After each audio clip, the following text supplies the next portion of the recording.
છે જીવનનો પ્રાણ, આટલું સૌ વિચારો. પસા અલા હે પસા અલા પસા એ પસલા અલા હોપડો છે લે આ તો બુરો રબાડી મારા ખેતરમાં ચમ આવ્યો છે, દંડો હાથમાં છે. બાપા મી તો નહીં ના પાસેથી પૈસા ઉછીના લીધા કે નહીં ગોમમાં કોઈ કોણ ગંભીરી કરી ના હોય, નક્કી મારો આટકો ખોખરો કરી નાખે. જો જવું બાપા જો તો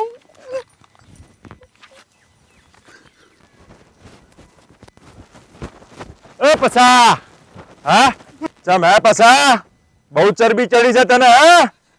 ના ભૂરા ભાઈ તમારા આગળ ચરબી કરીને મારે કોઈ મરવું છે? તમારાથી તો આખું ગોમ બીએ છે. તા ગોમ વાળા વાતો કરે છે ખોટી? આ ગોમ વાળો તો મારો દુશ્મનો થઈને બેઠો છે, હું તો કોઈ આડું અવડું બોલ્યો નહીં. હવે આડી એવડી વાતો જવા દે અને સીધે સીધી વાત કર હેડ.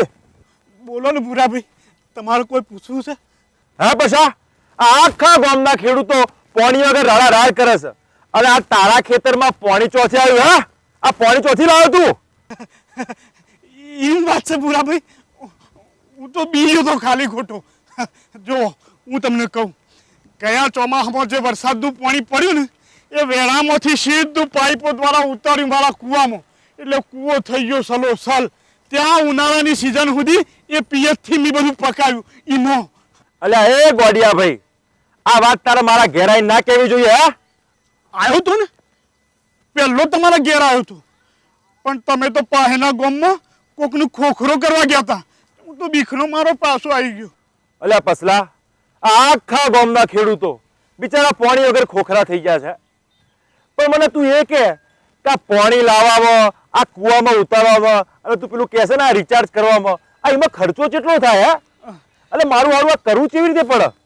બુરાભાઈ હું સમજાવું, એમાં ખર્ચ જેવું તો કોઈક થોડુંક જ છે, પણ હોબળો વરસાદનું પાણી જે વેળામાં પડે એથી નાખવાની પાઇપ, પાઇપ સીધી ઉતારવાની કૂવામાં, અને એ વરસાદનું પાણી પાઇપમાંથી કૂવામાં જતું રહે એટલે કૂવો રિચાર્જ થઈ જાય. અલ્યા ગોડિયા તું તો હાવ ગોડો છું. અલ્યા પાણી ભેગો કૂવામાં કચરો ન જાય? ના જાય, એનો એ રસ્તો છે. ભૂરાભાઈ આ પાઇપથી કૂવા સુધી છે ને બે મોટી કુંડીઓ બનાવવાની, એટલે વરસાદનું પાણી પાઇપથી પહેલી કુંડીમાં જાય, ત્યાં કચરો ગળાઈ જાય, એથી જાય બીજી કુંડીમાં, ત્યાં કચરો ગળાઈ જાય, એટલે ચોખ્ખું ચણાક પાણી આપણા કૂવામાં જાય. અરે વાહ પસા વાહ, તે તો કમાલ કરી. હે સાચું કહું ભૂરાભાઈ, આ કમાલ મારી નહીં, આ તો વરસાદી પાણી કૂવામાં ઉતાર્યું ને અને કૂવો રિચાર્જ થઈ ગયો ને એની કમાલ છે. એટલે હું તમને એ કહું છું, ગોમવાળો તમને એ કહું છું કે આવતા ચોમાસા વરસાદનું પાણી પાઇપોથી કૂવામાં ઉતારો અને કૂવા રિચાર્જ કરો, ને ઘરના ધાબા પર છાપરા પર થી જે પાણી પડે ને એને ભૂગર્ભ ટોકામાં ઉતારો અને પીવાના પાણીની મુશ્કેલી દૂર કરો. કૂવા રિચાર્જ કરી ભવ ઉજાડો, કૂવા ચલકે રે ઓ કૂવા ચલકે મારે માસ, આટલું સૌ વિચારો.